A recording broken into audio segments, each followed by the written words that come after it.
Letter 3. Desperation will make you say yes to your own downfall. Fairness is a beautiful lie. Life is not fair. From the moment you were born, some people will have talents you will never possess, genetics you did not inherit, and intelligence that surpasses your own. Nature itself does not adhere to fairness. You may be born into opportunity, or you may face obstacles from the start. Some are gifted with health, connections, or advantages that others never receive. Life's starting line is uneven, and no amount of wishing will change that. In school, inequities continue. Teachers show preferences.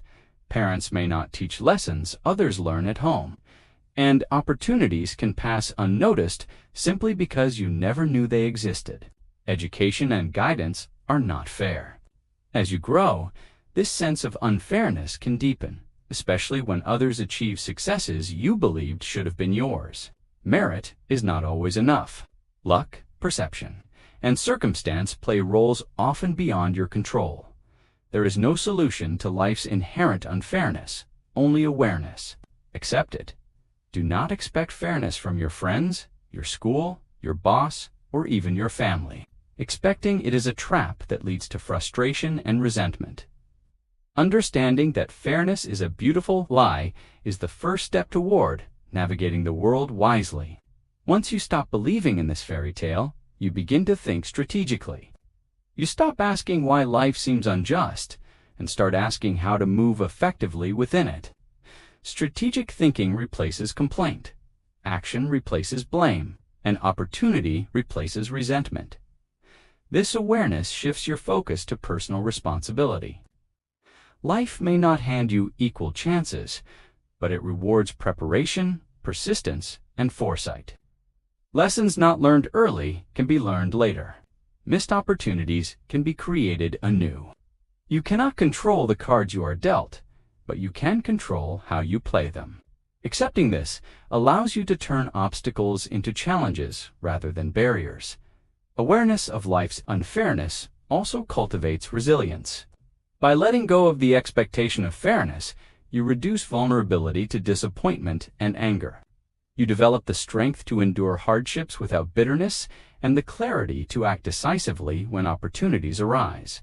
Observing and learning from others' successes becomes a tool for growth rather than a source of envy.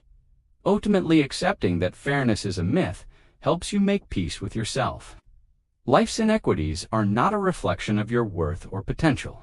They are part of the journey, shaping your character, resilience, and strategic mind. Those who internalize this lesson move through life with purpose and quiet confidence, knowing that success is determined not by fairness, but by foresight, effort, and adaptability. Morals fade when survival kicks in. Morality is a luxury, not a guarantee. It is easy to act with honor, compassion, and integrity when life is comfortable and secure. But the moment survival is threatened financially, physically, or emotionally, the moral framework that once guided your decisions or those of your friends can begin to crumble. This is a truth few like to admit, yet it is one of the most important lessons in understanding human behavior and, more importantly, in understanding yourself from birth. We are taught that right and wrong are absolute. Parents instill values, schools reward obedience, and society praises virtue. We grow up believing morality is inherent, a permanent compass pointing toward the good. For most of our early years, this works. We do the right thing not because it is convenient, but because we are told it is. But life does not always reward virtue. Sometimes integrity brings loss. Kindness invites exploitation. Patience and self-discipline feel like punishment, while impatience and opportunism reap immediate gains. In those moments, you begin to see the truth. Morality is fragile when survival is at stake. Humans are wired first to survive. Evolution prioritizes the continuation of life above ideals. Our ancestors lived in harsh environments where hesitation or overthinking could mean death. They learned to bend, adapt, and sometimes break the rules of fairness or convention to endure. Today, the stakes may not be life or death in the literal sense, but the same instincts remain.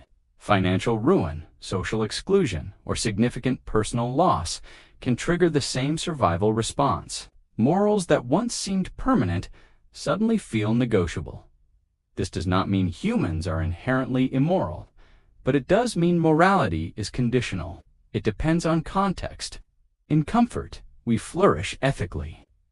In crisis, our ethics are tested, and this is where the lessons from modern life become clear. Survival instincts are natural and powerful. The key is awareness and preparation. The person who anticipates pressures and has already built discipline and strategic thinking will navigate challenges without abandoning core values entirely. History is full of moral compromises during crises. Wars, famines, economic collapses, and political upheavals reveal the lengths people go when survival is threatened. Societies that once celebrated virtue suddenly tolerate deception, betrayal, or ruthlessness. On an individual level, you do not have to look far to see this play out. Even in your life, you may have witnessed someone's behavior shift dramatically under pressure, acting in ways previously considered unthinkable. These moments reflect circumstance, not necessarily character. Accepting that morals can fade in extreme situations is not a license to act unethically. It is a reminder to prepare your mind and environment so that when pressure arrives, you are less likely to compromise. Strategic planning, financial security, physical health, and mental fortitude allow you to remain aligned with your values even when circumstances are harsh. One of the most overlooked truths is that morality and survival do not have to be mutually exclusive. People who maintain integrity during crisis do so not by ignoring survival instincts, but by channeling them effectively. They recognize danger, scarcity, or threat, and respond strategically. Their moral compass is sharpened, not dulled, because it is backed by preparation, self-discipline, and foresight. Morality becomes a function of strength rather than convenience. Consider business. In economic downturns, the pressure to cut corners, exploit loopholes, or deceive clients can be immense. A person unprepared may bend or break rules to maintain income, but someone who has saved, diversified, and built multiple streams of revenue can withstand pressure without compromising ethics. The threat is present, but manageable. This principle applies to personal life as well. Emotional pressures, relationship challenges, and health crises test values. Those grounded in discipline and foresight find that their morals remain intact even under intense stress. Another critical aspect is the illusion of fairness in morality. Many act ethically, expecting reward or recognition. When those rewards fail to appear, moral choices suddenly feel costly and compromises appear justified. Understanding that life is fundamentally unfair is not merely philosophical. It is a survival strategy. Accept reality as it is, not as it should be. And you prepare yourself for moments when your principles will be tested. Self-awareness is crucial. Survival pressures often elicit instinctual, subconscious behaviors. You may not consciously decide to act unethically. Your brain may react before your mind processes the situation. Recognizing this tendency is the first step in ensuring actions remain aligned with values. Train your mind through reflection, visualization, and deliberate practice. Just as athletes condition their bodies to respond under pressure, you must condition your mind to respond morally when survival instincts kick in. Avoid self-deception. Believing morals will hold automatically is naive. Believing ethics can survive without preparation is dangerous. In life and business, pressures will come, and those who assume morality is innate often find themselves compromised. The lesson is simple. Anticipate challenges, understand human nature, and create systems and habits that support ethical behavior under stress. Finally, there is a paradox. Morality fades under survival pressure. Yet it is precisely in those moments that moral strength is most valuable. Those who act with integrity when it is hardest are the people history remembers, the leaders people respect, and the individuals who achieve true fulfillment. Strengthened morality in the face of adversity is not only ethical, it is strategic. It ensures trust, builds reputation, and creates opportunities that compromise cannot. Understanding that morals fade when survival kicks in is not a bleak resignation, it is a call to action. Life tests everyone, and ethics are conditional unless actively reinforced. By preparing mentally, emotionally, and materially, you can navigate crises without abandoning principles. By training your mind to act strategically under pressure, you ensure that integrity becomes a source of power, not a casualty of circumstance. Survival instincts are natural, but when harnessed with foresight, discipline, and awareness, they no longer threaten morality, they reinforce it. Our fears are much more numerous than the concrete dangers we run as, Seneca wrote. We suffer much more for our imagination than for reality. Fear is one of the most powerful forces in human life, yet it is rarely rooted in reality. More often than not, it is a product of imagination, a collection of mental what-ifs that never materialize. We suffer far more for the stories our mind creates than for actual events. From an early age, we are conditioned to anticipate risk. Parents warn, teachers caution, and society prescribes limits. While caution can be helpful, it often evolves into chronic fear. We imagine failure, rejection, embarrassment, or loss long before any real threat appears. These imagined dangers grow into barriers, preventing us from seizing opportunities, expressing ourselves, or pursuing our ambitions. Consider daily life. Many hesitate to start a business because they fear bankruptcy. Others avoid speaking their truth for fear of judgment. People delay travel, education, or personal growth because they imagine setbacks or disappointment. Yet, when the moment arrives, reality is rarely as severe as imagined. This is not to say fear is always harmful. Real danger exists, and our instincts protect us. But fear becomes destructive when it governs decisions where risks are manageable or exaggerated. When imagination dominates, fear confines rather than guides. It stops us from taking action, trapping us in indecision. The first step in overcoming this fear is awareness. Observe your thoughts and ask whether the danger you perceive is real or imagined. Consider the probability and potential consequences of what you fear. Most fears, when examined, revealed themselves as far smaller than anticipated. Once we recognize this, fear loses much of its power. When in doubt, share your fears. By expressing them, you often realize for yourself whether they are real. Simply articulating your concerns provides instant feedback, even before anyone responds. Action is the antidote to imagined fear. Fear thrives on inaction. The longer we hesitate, the more elaborate the imagined catastrophe becomes. Each small step diminishes fear. Sending the email, making the call, starting the project. Direct experience shows that outcomes are rarely as dire as predicted. Action transforms abstract dread into manageable reality. Courage, therefore, is not the absence of fear, but the choice to act despite it. By confronting imagined dangers, we train our minds to distinguish between real threats and mental projections. Over time, repeated action builds resilience, confidence, and clarity, allowing us to navigate uncertainty without paralysis. Recognize when people judge. Be ready to walk away. Judgment is easy. Most people default to opinions, labels, and assumptions because it requires little effort. Remember, when someone judges you, it usually says more about them than about you. Their biases, insecurities, and limitations shape their perspective, not the reality of who you are or what you are capable of. Judgments can be subtle: a raised eyebrow, a whispered comment, a dismissive tone, or blatant, like criticism or condescension. Either way, they signal a closed mind, narrow vision, and an opinion not worth internalizing.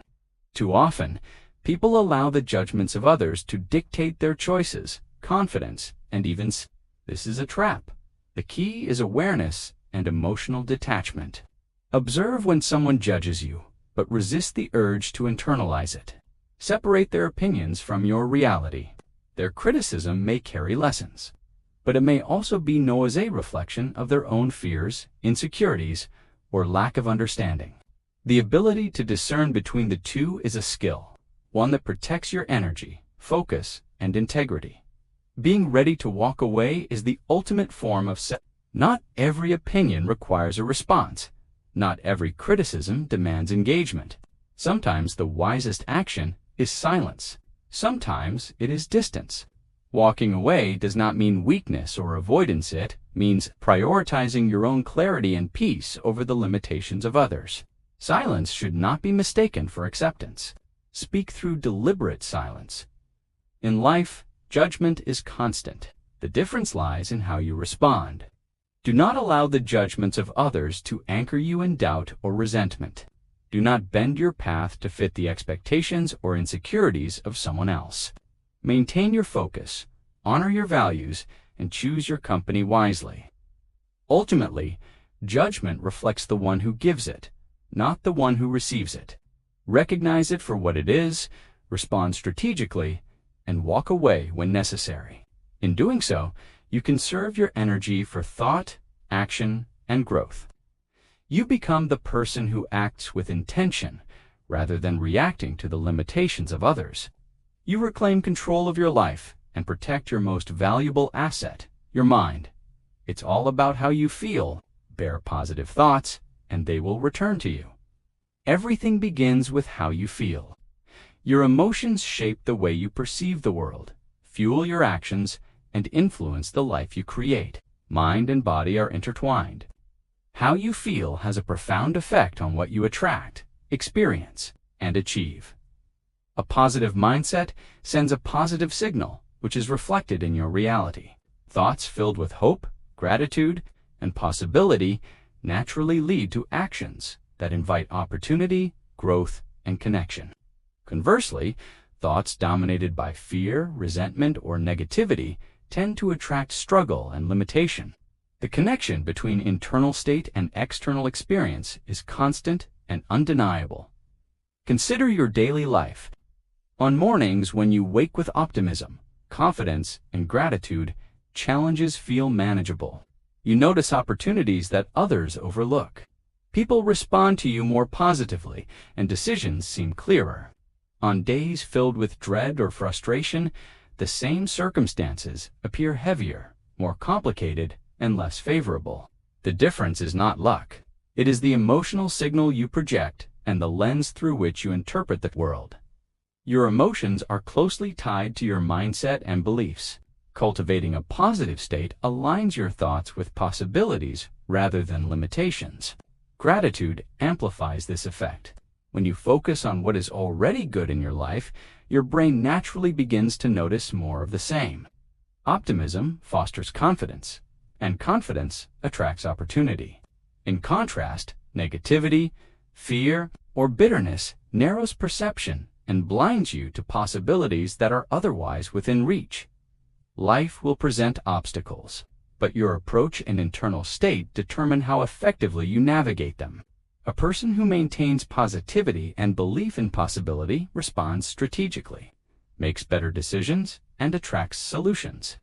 A person overwhelmed by negativity often reacts impulsively, freezes, or misses opportunities. Your feelings shape both your actions and your outcomes. Emotions also influence your relationships, health, and long-term success. Emotional energy is contagious. Positivity fosters trust, cooperation, and inspiration, while negativity breeds tension and miscommunication. Physically, stress and fear produce hormones that undermine health, whereas joy, gratitude, and calm support clarity, resilience, and well-being. The first step is awareness. Notice how you feel and examine whether your emotions are aligned with possibility or limitation. Are your thoughts rooted in gratitude and hope, or in fear and scarcity? Awareness allows you to take control, rather than letting emotions unconsciously shape your reality. Next comes deliberate action. Mindfulness, journaling, reflection, and gratitude practices help reframe negative patterns and reinforce positive emotional states. Over time, these habits create resilience, allowing you to face challenges without being paralyzed by fear or doubt. Your internal state becomes a tool, not a barrier. Life mirrors the energy you project. By nurturing positivity, gratitude, and hope, you create a feedback loop that reinforces success and fulfillment. Ignoring your emotional state allows fear, resentment, and negativity to dominate, shaping a life that reflects limitation. The secret is not controlling external events, but mastering your internal world. Prioritize how you feel. Feed your mind with optimism, your heart with gratitude, and your spirit with hope. Your feelings are the lever through which the life you desire is drawn into reality. Master your feelings, and you master your life. You don't have time to be negative. Life moves fast, and time is one of your most precious resources. Negativity, whether in the form of doubt, complaint, or worries, a luxury you cannot afford. Every moment spent dwelling on what could go wrong, resenting circumstances, or doubting yourself is time taken away from action, preparation, and progress. In a world full of challenges and opportunities, negativity is a drain, not a strategy. This is not to suggest ignoring potential problems or risks. Foresight is essential. The key is to shift from reactive worry to proactive planning. Instead of being paralyzed by fear or pessimism, identify what could go wrong in advance and design a plan to address it. Anticipate challenges, outline contingencies, and prepare for setbacks. By doing so, you replace wasted energy with purposeful focus. Negativity fades when it is replaced with strategy and action. Thinking ahead transforms anxiety into competence. When you calculate potential problems before they arise, you reduce uncertainty and gain control. You no longer react blindly to circumstances. You respond intentionally. Planning creates a sense of preparedness, allowing you to face obstacles with clarity and confidence rather than frustration and panic. This is the mindset of those who move forward in life, even when challenges are unavoidable. Negativity also clouds judgment. Doubt and complaint distort perception, making problems appear larger than they are and solutions harder to see. By focusing on planning instead of negativity, you train your mind to see possibilities, solutions, and opportunities. You replace fear with capability and hesitation with decisive action. Ultimately, the most successful people do not have time to be negative. They acknowledge reality, anticipate challenges, and commit to action. Wasting energy on pessimism accomplishes nothing. Calculating risks and proceeding with a plan accomplishes everything. Time spent preparing and acting compounds. Time spent complaining and fearing vanishes. If you want to move through life effectively, let go of negativity. Treat potential problems as facts, not disasters. Analyze, anticipate, plan, and act. By doing so, you transform challenges into manageable steps and create a path forward that is efficient, resilient, and purposeful. Negativity has no place when you are building, creating, or moving toward your goals. Focus on preparation and action. That is how you win the most important battles in life. Force yourself to smile when you don't want to. Life will not always feel easy, and your mood will not always align with your intentions. There will be days when frustration, fatigue, or disappointment makes it hard to see any reason for joy. Yet the act of smiling, even when you don't feel like it, carries power far beyond the immediate expression. Smiling is not just a reflex. It is a signal to your mind, body, and the world around you. When you force yourself to smile, you send a message to your brain that influences your emotional state. Your body responds as if you are already in a positive environment. Stress decreases, tension eases, and energy shifts from contraction to openness. The simple act of lifting the corners of your mouth can reduce cortisol, increase endorphins, and create a subtle but real sense of well-being. Smiling also affects those around you. People respond to your energy. Even a faint, intentional smile can change the dynamics of a conversation, soften tension, and invite cooperation. It signals confidence, calm, and resilience, qualities that attract opportunity and build relationships. Often, your external gesture becomes the catalyst for internal transformation. There is a deeper lesson here about choice and control. Life will challenge you. Circumstances will test your patience, emotions, and perspective. But you always have control over your expression, over the signals you send to yourself and others. Smiling when you don't want to is an act of will. It is a conscious decision to refuse negativity, to refuse to let circumstances dictate your internal state. The practice may feel forced at first, but repetition rewires your response.